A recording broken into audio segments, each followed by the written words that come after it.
Hallo, hier ist Na. Heute machen wir ein leichtes Gericht, gebratene Spitzpaprika mit Garnelenfüllung. Wir machen zuerst ein Gewürzwasser, Lauchzwiebel grob schneiden und flach klopfen.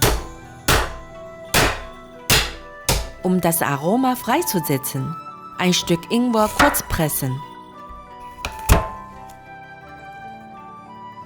Wenig Wasser hineingeben, nochmal kurz pressen.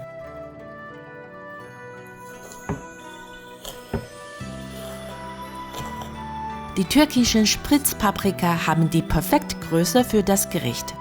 Wir schneiden die mittleren Teile ab, um die einheitliche Größe zu bekommen.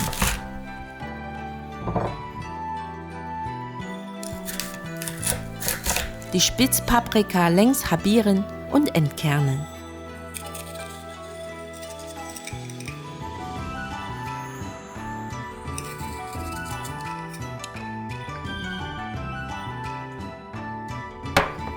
Die Garnelen kräftig klopfen.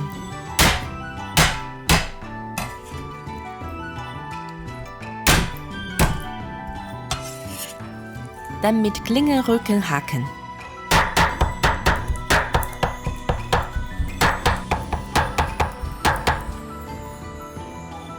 Wenig Salz, ein bisschen weiße Pfefferpulver, ein Esslöffel Reiswein, ein Teelöffel Stärke, wenig Eiweiß, ein Esslöffel Gewürzwasser, 2 bis 3 Minuten rühren, bis sich die Masse bindet.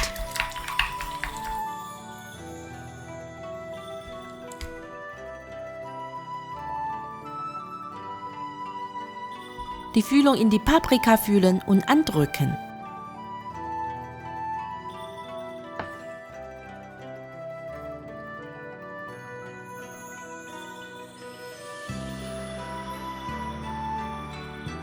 Jetzt machen wir noch eine leichte Soße.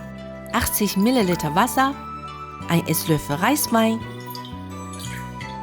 2 Esslöffel heller Sojasauce und halber Teelöffel Zucker. Gut vermengen. Ein Schuss Öl in die heiße Pfanne.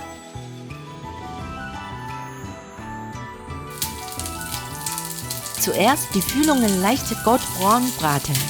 Dann die Spitzpaprika kurz braten.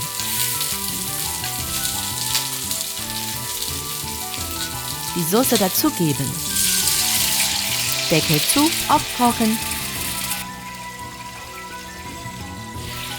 und ca. 1 Minute weiter kochen.